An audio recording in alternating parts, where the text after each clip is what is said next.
చంద్రబాబు నాయుడు గారి పరిపాలన 4.0 దిశగా ఉంటుంది, తన మార్కు చూపిస్తారు అని చెప్పి పదే పదే ఆ పార్టీ నాయకులు చెప్తూ ఉంటారు కదా. ఎక్కడైనా టచ్ అయిందా అలాంటి మార్క్ పొలిటికల్ స్టెప్స్? అంటే ఇప్పుడే కదండి స్టార్ట్ చేసింది, ఇంక మొత్తం అదే ఆ మార్క్ లేదని ఇంకో టైం పడుతుంది. బట్ మేము చెప్పేది ఇప్పటికీ ఏమనుకుంటున్నారు అని చెప్తున్నాం. మాకు ఇంకా టైం కావాలి, తీసుకోండి, టేక్ యువర్ ఓన్ టైం.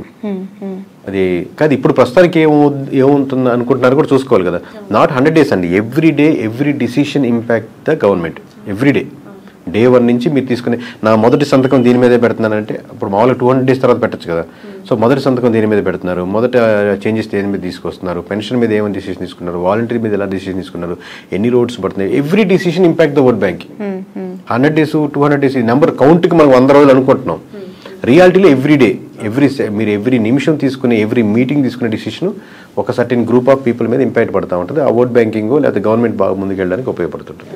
కేకే గారు, సౌత్ టు నార్త్ చాలా స్టేట్స్ మీరు ట్రావెల్ చేస్తూ ఉన్నారు కదా. యాజ్ ఎ సెఫాలజిస్ట్ మీరు అక్కడ గ్రౌండ్ రియాలిటీస్ వింటున్నప్పుడు అనేక రకాల వార్తల గురించి మీరు వింటూ ఉంటారు. ఏపీలో రీసెంట్గా జరిగిన ఒక పొలిటికల్ బిగ్ డెవలప్మెంట్, అంటే బిగ్ కాంట్రవర్షియల్ ఇష్యూ అనాలి, అది తిరుపతి లడ్డూకి సంబంధించి ఏంటండి? అంటే అది జరిగిందని నమ్ముతున్నారా, లేదంటే ఒక అపోహ కొట్టిపారేస్తున్నారా, నిజాలు బయటికి రావాలని కోరుకుని ఏం విన్నారు? సెక్షన్ మీరు చెప్పినట్టు నేను ఏది ఇప్పుడు రియాలిటీకి దగ్గరగా ఉండాలి అంటున్నానండి. నా ఉద్దేశం ఏంటంటే ఆబ్వియస్గా ఎనీ పొలిటికల్ పార్టీ పాలిటిక్స్ చేస్తుంది, కానీ అక్కడ చేరి మామూలుగా భజన కార్యక్రమాలు చేయదు కదా. పొలిటికల్ పార్టీ వైఎస్ఆర్సీపీ కావచ్చు, టీడీపీ కావచ్చు, జనసేన కావచ్చు, బీజేపీ, ఎనీ పొలిటికల్ పార్టీ పొలిటికల్గా దీన్ని మనం ఎలా ముందుకు తీసుకెళ్తే బాగుంటుందని ఒకటి తీసుకుంటే దాన్ని ఎలా ముందుకెళ్ళాలి నిర్ణయం తీసుకుంటాం. అది ఓకే, అది ఫేర్ ఎనఫ్. బట్ నేననేది ఏంటంటే రియాలిటీ వైజ్గా కూడా ఎక్కడో మహారాష్ట్రలో చూసేవాడు రియాలిటీ ఏం జరుగుతుందో తెలుసుకుంటే అడ్వాంటేజ్ ఉంటుంది అనుకుంటున్నాను. ఎందుకంటే పలాని వాళ్ళు వీళ్ళు చేశారు, పలాని వాళ్ళు దీనివల్ల ఇష్యూస్ ఉన్నారు, దీని వెనకాల దీని ఉన్నారు అనేది. ఎందుకంటే అడ్మినిస్ట్రేషన్ మొత్తం ఇష్యూస్ మీదేగా ఉన్నారు కాబట్టి ఆ విధంగా వెళ్తే ఇంకా మోర్ అడ్వాంటేజ్ ఉంటుంది. ఎలాంటి మనం ఇంకా తీసుకోవాలి, ఇలాంటిది ఇంకెప్పటికీ రాకుండా ఉండాలంటే ఏం చేయాలి. అలాంటి కమిటీ ఆల్రెడీ స్టార్ట్ చేసినట్టున్నారు. అలాంటి త్వరితగతిన ఓన్లీ కమిటీ వైపుకే ఉండకుండా రియాలిటీలు ఇప్పుడు చాలా దగ్గరలో మనకి ఏమవుతుందంటే స్పెషల్ జడ్జితో మనం ఒక సిట్టింగ్ కమిటీ వేసాము, లేకపోతే వాళ్ళు రిపోర్ట్ ఇస్తున్నారంట, కానీ వాళ్ళు నివేదిక ఇచ్చేది కొన్ని డిలే అయిపోతుంటే కొన్ని నివేదికలు ఇచ్చినా కానీ దాని అప్లికేషన్లో అప్లై చేయడంలో చాలా డిలే ఉంటుంది. అలా కాకుండా ఇంకెప్పటికీ ఇలాంటి ఇష్యూస్ జరగకుండా ఉండేదానికి ఎంత స్ట్రెంథన్ చేస్తే బాగుంటుంది అనేది కార్యరూపంలో నిజాయితీకి దగ్గరగా ఉంటే బాగుంటుంది. తప్పు జరిగింది, అది నిజాలు బయటికి రావాలని కోరుకోవడం ఓకే, కానీ అంటే అధికారం కోల్పోయిన ప్రతిపక్ష పార్టీనే చేసింది అని చెప్పి ఒక ఆరోపణ చేయటం వల్ల ఇందులో నష్టపోయింది ఎవరు అని మీకు కనిపిస్తుంది? లైక్ అంటే అక్కడ ఉన్న ప్రతిష్ట దెబ్బతింది అనుకుంటున్నారా, లేదంటే వీళ్ళకు పొలిటికల్గా కొంత ఫెచింగ్ పాయింట్ లా కనిపిస్తుందా, ప్రతిపక్షంకే నెగిటివ్ అయింది? అంటే ఇది రెండు యాంగిల్స్ అండి. ఒకటి, మనకు ఎక్కడైనా ఒక ఇష్యూ జరిగిందంటే అది మనం దానికి సంబంధించినటువంటి టీటీడీ కానీ ఇది బోర్డు మనం ఎవరికి రెస్పాన్సిబుల్, ప్రజలకి రెస్పాన్సిబుల్గా ఉన్నాం కదా టీటీడీ సంస్థ. సో టీటీడీ ఖచ్చితంగా వాళ్ళకి చెప్పాలి కదా అనేది ఒక టైప్ ఆఫ్ ఆర్గ్యుమెంట్. ఒక టైప్ ఆఫ్ ఆర్గ్యుమెంట్ ఏంటంటే అసలు మనం దాని యొక్క రెప్యుటేషన్ని కోల్పోకూడదు కదా. రేపు పొద్దున బయట ఉండేవాళ్ళు ఎవడో హర్యానా మేము మహారాష్ట్ర చేస్తుంటే అక్కడ మాట్లాడుతున్నా ఈ అంశాలు మాట్లాడుతున్నారు, మేము ఏపీ నుంచి వచ్చాము ఈ అంశం అడుగుతున్నారు, ఏమవుతుంది క్యావరే వదరని.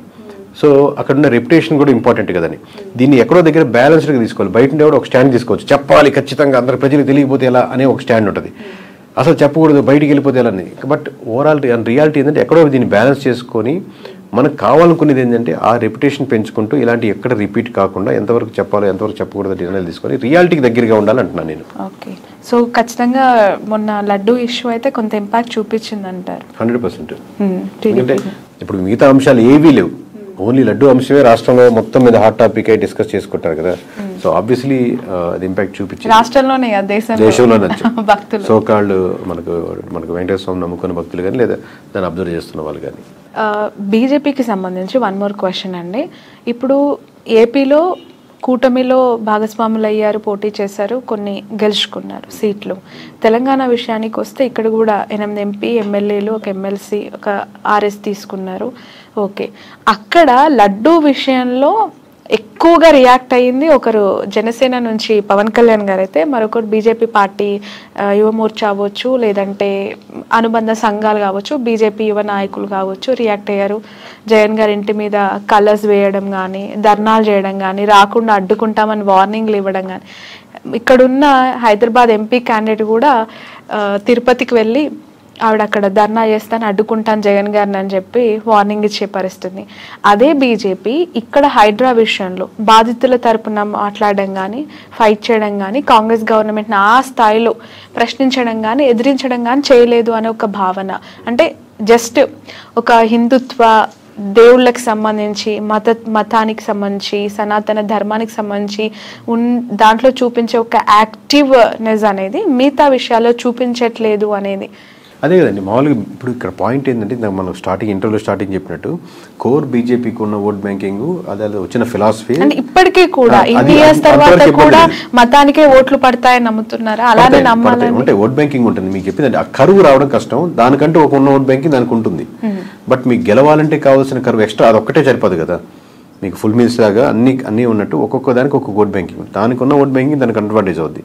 బట్ ఎక్స్ట్రా ఓట్ బ్యాంకింగ్ రావాలంటే మీరు చెప్పినట్టు ఈ బీజేపీ అనేది not only this issue, other issues మతం రిలేటెడ్ కాకుండా మిగతా ఇష్యూస్ కూడా దాన్ని ప్రొటెక్ట్ చేస్తుంది, దాన్ని స్ట్రాంగ్గా డిఫెండ్ అవుతుంది, దానిగా నిలబడుతుందని ప్రజలు బలంగా నమ్మితే ఆ కరువు తీసుకురాగలుగుతారు. లేదంటే మీకు ఇప్పుడు నార్త్లో ఎందుకు మనంత గంటాపదంగా చెప్పగలుగుతున్నాం, రానున్న అన్ని ఎలక్షన్స్లో ఎందుకు ఓడిపోతుందంటే ఆ కరువు తీసుకోలేకపోతుంది, మిగతా ఇష్యూస్ మీద అంత స్ట్రాంగ్ కాన్సన్ట్రేషన్ చేయలేకపోతుంది. ఎక్కడో ట్యాక్స్ కానీ, అన్ఎంప్లాయ్మెంట్ కానీ, లేకపోతే ఫార్మర్స్ కానీ, ఎక్కడో లేదా కొంత గ్రూప్ ఆఫ్ పర్సన్స్కి బెనిఫిట్ చేయడం కానీ, ఇక్కడ ప్రజలు దాన్ని బలంగా నమ్ముతున్నారు. సో దానికి అనుగుణంగానే బీజేపీ నడుచుకుంటుంది, అలాగే ఉంటుంది అన్నప్పుడు ఏంటంటే ఇంక ఎక్స్ట్రా మైలేజ్ రాదు. సో మీరు చెప్పినట్టు టీటీడీలో ఇష్యూస్ వచ్చింది, మాట్లాడండి, సనాతన ధర్మం గురించి నిలబడండి, తప్పులేదు. At the same time other issues కూడా మీరు ప్రొజెక్ట్ చేయగలిగితే అది అడ్వాంటేజ్ అవుతుంది. మిగతా వాళ్ళు BJP is working in 360 degrees అనేది భావన వస్తే ఎక్కువ ఓట్ బ్యాంకింగ్ మీకు షిఫ్ట్ అవుతుంది. 21 స్ట్రైక్ రేట్ తో విన్ అయిన జనసేన పార్టీ చీఫ్ పవన్ కళ్యాణ్ గారు తీసుకుంటున్న స్టెప్స్ కేవలం బీజేపీ కోసమే పనిచేస్తున్నాయి. బీజేపీకి జనసేన ఒక బి టీం అనే ఆరోపణలు, అతని మీద మొన్న చేసిన దీక్షలు అవ్వచ్చు, ఆ ప్రాయశ్చిత్త దీక్షలు అవ్వచ్చు, ఇవన్నీ చూస్తున్నప్పుడు కామన్ పీపుల్ నుంచి వస్తూ ఉంది. నిజంగానే అతను సనాతన ధర్మం కోసం పోరాడడం అంతవరకు ఓకే, కానీ బీజేపీ సిద్ధాంతాలు వాళ్ళ లైన్ ఎలా ఉందో ఏపీలో ఉన్న పవన్ కళ్యాణ్ గారి లైన్ అలానే ఉందనే ఆరోపణలు, అవి ఎంతవరకు కరెక్ట్ అంటారు? ఆ పార్టీకి మైలేజ్ చేకూరుస్తాయంటారా? అంటే మీకు మ్యాథ్స్లో చిన్నప్పుడు ఇంటర్సెక్షన్స్, యూనియన్స్ అవి చూస్తుంటారు లేదో, అంటే 2 సర్కిల్ ఉంటాయి కామన్గా, ఇట్లా 2 సెక్షన్లు ఇంటర్సెక్షన్ అనుకోండి. కామన్గా ఇప్పుడు పవన్ కళ్యాణ్ గారి ఓట్ బ్యాంకింగ్లో ఇంటర్సెక్షన్ ఓట్ బ్యాంకింగ్ ఉంటుంది. అంటే అది పవన్ కళ్యాణ్ గారిని నమ్మేవాళ్ళు, అట్ ది సేమ్ టైం బీజేపీని నమ్మేవాళ్ళు, సిద్ధాంతపరంగా ఇద్దరు కామన్గా ఉండాలనుకునేవాళ్ళు. అలాగే కోర్గా పవన్ కళ్యాణ్ గారికి ఇంకో సెపరేట్ ఓట్ బ్యాంకింగ్ ఉంటుంది. ఆ ఓట్ బ్యాంకింగ్ ఉన్న వాళ్ళకి ఈ కోర్గా ఈ సర్కిల్ ఇంటర్సెక్షన్లోనే ఉన్న ఓట్ బ్యాంకింగ్కి కొంచెం వేరియేషన్స్ ఉంటుంది.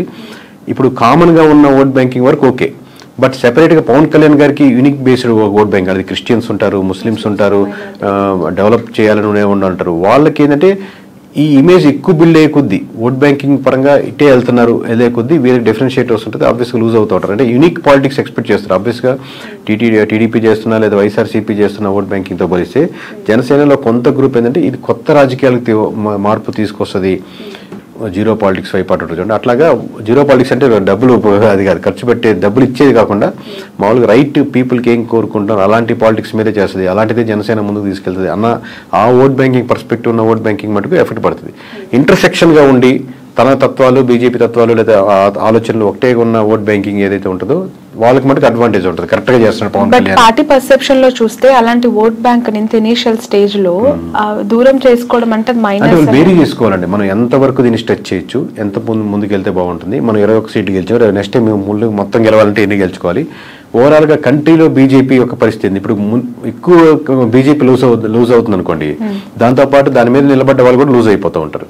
సో ఎప్పుడు ఏ స్టాండ్ తీసుకోవాలి, ఎలా వెళ్తే బాగుంటుంది, ఎంత దూరం వెళ్తే బాగుంటుంది, ఏ ఇష్యూని ఎంతవరకు స్ట్రెచ్ చేయాలనేది చాలా జాగ్రత్తగా, ఎలాంటి అందులో సెన్సిటివ్ టాపిక్స్ వచ్చినప్పుడు చాలా జాగ్రత్తగా హ్యాండిల్ చేయాల్సి వస్తుంది any political party. Okay, political parties ని ఫ్లోట్ చేసే సినిమా హీరోస్ యొక్క పొలిటికల్ సస్టైనిటీ ఎంతవరకు ఉంటుందంటారు? ఇక్కడ ఏపీలో పవన్ కళ్యాణ్ గారిది మనం చూసాము, ఆఫ్టర్ ఆల్మోస్ట్ 14.5 years తనకు ఒక మంచి విక్టరీ వచ్చేసింది. అక్కడ ఇప్పుడు అగైన్ మళ్ళీ మనం తమిళనాడులో విజయ్ గారి పార్టీ చూస్తూ ఉన్నాము. సో ఎట్లా ఉంటుందంటారు వాళ్ళ గ్రోత్? అంటే ఒక్కటండి, ఇప్పుడు ఎనీ పొలిటికల్ పార్టీ వీళ్ళకి అడ్వాంటేజ్ ఉంటుంది. ఇంత సినిమాలు చెప్పినట్టు చాలా రోజులుగా first day openings, first show openings వరకు ఉపయోగపడుతుంది. వన్స్ ఒకసారి గెలిచేసాక, ఇప్పుడు గెలిచే వరకు 14 సంవత్సరాలు అక్కడ విజయ్ గారు స్టార్ట్ చేస్తున్నారు, లేదా గెలవచ్చు, లేదా ఎంజీఆర్ కావచ్చు, ఎన్టీఆర్ గెలిచిన తర్వాత వాళ్ళు తీసుకునే నిర్ణయాలను బట్టి ఇంకా మళ్ళీ సినిమా స్టార్ ఓటేరు. ఇప్పుడు నేను రాజశేఖర రెడ్డి కొడుకునే అని చెప్పినప్పుడు ఫస్ట్ టైం ఉపయోగపడుతుంది, నెక్స్ట్ టైం రాజశేఖర రెడ్డి కొడుకుగా ఓటేరు. అంటే మీరేం చేశారు, అలాగే అలాగే హీరోగా నేను అభిమానిస్తున్నాను, హీరోగా ఒక ఓటేసాను, నెక్స్ట్ టైం ఇంకా అది ఉపయోగపడదు. నెక్స్ట్ టైం మీరు ఏం చేయగలిగారు, ఏం చేశారు, ఏ నిర్ణయాలు తీశారు, నా మార్క్ ఆఫ్ పాలిటిక్స్ ఏంటి, అబ్బా ఇది పవన్ కళ్యాణ్ తీసుకున్న నిర్ణయం, ఇది తన బ్రాండ్, ఈ చేంజెస్ మటుకు తన వల్లే వచ్చాయి, తను లేకపోతే ఇది ఇంపాసిబుల్ కేసు అన్న పీపుల్లో చేంజెస్ ఏం కనపడుతున్నాయని బట్టి 21 నుంచి 41 వెళ్ళడమా, 71 వెళ్ళడమా, లేదా 21 కూడా తగ్గడమా అనేది ఆధారపడుతుంది. ఈ 2029 చాలా దూరంగా ఒకసారి ఆలోచించి క్వశ్చన్ ముందుగానే అడగాల్సి వస్తుంది. 24 కంప్లీట్ అయిపోయింది. ప్రతిపక్షంలో జగన్మోహన్ రెడ్డి గారికి 40% ఓట్ బ్యాంక్ ఉందని ప్రతిసారి మాట్లాడుతూ ఉన్నారు. 29 సినారియో ఇదే కూటమి వర్సెస్ జగన్ గా ఉండబోతూ ఉన్నాయా ఎలక్షన్స్, లేదంటే Janasena will be back with BJP అయ్యే అవకాశం ఏమైనా కనిపిస్తుంది? చెప్పండి, చాలా లాంగ్ రన్ అండి. ఒకటి మటుకు ఫేవరింగ్ ఏంటంటే కాంగ్రెస్ చాలా బలపడుతుంది ఏపీలో కాదు, మొత్తం ఆల్ ఓవర్ ఇండియాలో. దాని ఇంపాక్ట్ అన్ని స్టేట్స్ లోనూ ఉంటుంది. ఆబ్వియస్లీ ఇప్పుడు బీజేపీకి 1% 2% ఉంది కదా, బీజేపీకి ఎవరు ఓట్లు వేస్తారు అనుకున్న స్టేజ్ కాడి నుంచి ఇప్పుడు ఎంపీలు కానీ ఎమ్మెల్యేలు కానీ గెలుచుకుని అసోసియేట్ ఉంటే బాగుంటుంది కదా అని ఉంటుంది. ఎందుకంటే ప్రతి స్టేటు సెంట్రల్లో గెలిచే పార్టీతో అసోసియేట్ అవ్వాలని కోరుకుంటా ఉంటారు. Both are came from the ఒకే ఒక బ్రీడ్ నుంచి వచ్చిన వాళ్ళు, కాంగ్రెస్ కానీ వైఎస్ఆర్సీపీ కానీ. సో ఎంత కాంగ్రెస్ డెవలప్ అవుతా ఉంటే వైఎస్ఆర్సీపీకి తెలియకుండా డైరెక్ట్లీ ఆర్ ఇండైరెక్ట్లీ అంత ఫెచ్ అవుతూ ఉంటుంది. బీజేపీ యొక్క ఓట్ బ్యాంకింగ్, వైఎస్ఆర్సీపీకి ఉన్న ఓట్ బ్యాంకింగ్ కంప్లీట్లీ వేరే different set of vote banking.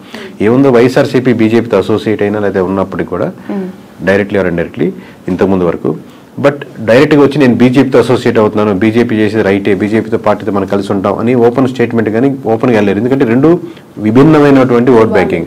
But it comes to Congress తనకు ఒక ఫేవర్ ఉంటుంది, ఎందుకంటే ప్యారలల్ ఓట్ బ్యాంకింగ్, రెండు భావజాలం కానీ ఓట్ బ్యాంకింగ్ కానీ. సో అది ఎంత అడ్వాంటేజ్ అయితే అంత వైఎస్ఆర్సీపీకి ఫెచ్ అవుతుంది. So at the same time other side కూడా మన డెవలప్మెంట్ బాగుంటే వీళ్ళకి ఫెచ్ అవుతుంది. లేదు ఓన్లీ బీజేపీ తోనే అవుతుందంటే నష్టపోయేదానికి ఆస్కారం ఉంటుంది. వైఎస్ఆర్ కాంగ్రెస్ పార్టీ ప్యారలల్ గా చూసినప్పటికీ కూడా ఏపీ విషయానికి వస్తే there is very separate scenario అండి. కాంగ్రెస్ పార్టీ విషయంలో అక్కడ ఒక అన్యాయం చేసింది, మాకు ద్రోహం చేసిన పార్టీగా ఆ పార్టీ పైన ముద్ర ఉంది. అది ఎంతవరకు చెరిపేసుకుంటుంది ఆ పార్టీ అనేది మళ్ళీ ఒక క్వశ్చన్ మార్క్ గా కనిపిస్తుంది.